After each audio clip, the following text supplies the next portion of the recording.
এক দফায় এক দাবি, শীতের আগে বউ দিবি।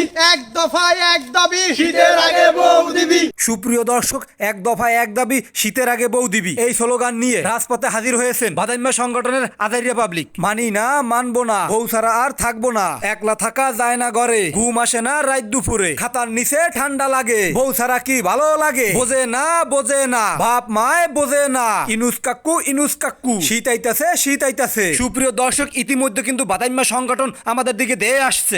এই আমরা একটু থামেন দেই, আমাদের দাবি দাওয়া কি একটু বলেন। যে ভাইজান মগো দাবি হইলো এক দফা এক দাবি, শীতের আগে বউ দিবি। আচ্ছা ভালো কথা, তোমরা এই দাবি নিয়ে এখন কোথায় যাচ্ছ? মোরা এখন জ্বরের গতিতে ইনুস কাকুর বাসার দিকে যাইতেছি, সেখানে যাই আমরা থাকবো, অন্বেষণ করবো, সেখানেই আমরা অবস্থান করবো। আর যতক্ষণ পর্যন্ত দাবি না মান্য লইব, এতক্ষণ পর্যন্ত মোরা ওখানেই খামু, ওখানেই আগমু, ওখানেই ঘুমামু। আচ্ছা বুঝলাম, তোমরা তো নিজেরা প্রেম করে বিয়ে করতে পারো, এরপর দূরে যায় দুইজনে মিলে সংসার করতে ইত্তু পারো। আরে বাপু বোঝে না কা, মোরা হইলাম বাদাইম্মা সংগঠন, এই সংগঠনের লগে কোনো মাইয়ারা মাতারিরা প্রেম করতে চায় না। এখন মগো কোনো গতি নেই, হেরপিন নেই, মোরা এখন সরকারের কাছে যাবো, দাবি লইয়া দেখি সরকার কি বলে। ও আচ্ছা বুঝতে পারছি। আচ্ছা তোমার তো এখন তোর মোজদারি কিছুই জগায় নাই, তা তোমার তো বিয়ার পেরাকা। এই মেয়ে উল্টা পাল্টা কথাবার্তা কইবেন না, শীতে একলা এখন থেকে দেখছেন না বাপু, হেয়া ঠিকই কইছো, শীতে একলা থাকাটা বড় দায়। হেরপিনি তো এক দফা এক দাবি লইয়া বের হইছি মিয়া। সুপ্রিয় দর্শক, এই এক দফা আমি সমর্থন করি, আপনারাও সমর্থন করেন, আমিও তো পোলাপান সবাই একসাথে সমর্থন করেন।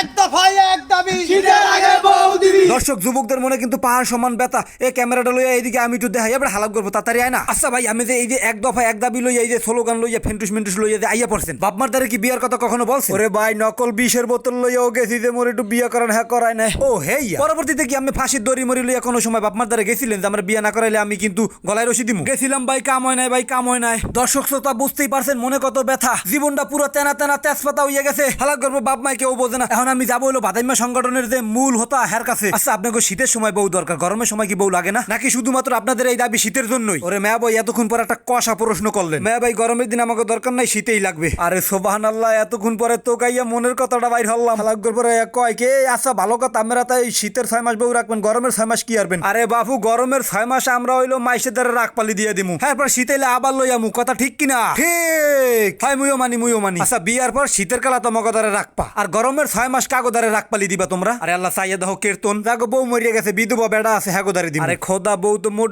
মরিয়া গেছে, এই গোপন কথা গোদারে কি বইলে কমু? এই যাই হোক, তোমরা স্লোগান চালাইয়া যাও, যতদিন পর্যন্ত ইনুস কাকু আমাদের এই দাবি মান্য না নিব, এই রাজপথ আমরা ততদিন পর্যন্ত ছাড়বো না। প্রয়োজনে আমরা জাতিসংঘের কাছে এই দাবি আবদার করবো, হাতে যদি আমাদের পায়ে হেঁটে আমেরিকা যাওয়া লাগে তাও আমরা যাবো। কি সাংবাদিক কাকু, আমরা বোঝাইতে পারছি? দফায় এক দাবি, শীতের আগে বউ দিবি। মুইও চাই বেড়া তোকে দাবি পূরণ হোক, হলে মুইও গরমের 6 মাসের লাগে রাখ পালি বউ পামুহানে। তাই আজকের মতো মুই বিদায় নিলাম, লেহেঙ্গা টিভির বেহেংরা সাংবাদিক। পরবর্তী ভিডিও নিয়ে দেখা নাও হতে পারে, কারণ নিঃশ্বাসের বিশ্বাস নাই। সবাই ভালো থাকবেন, আল্লাহ হাফেজ।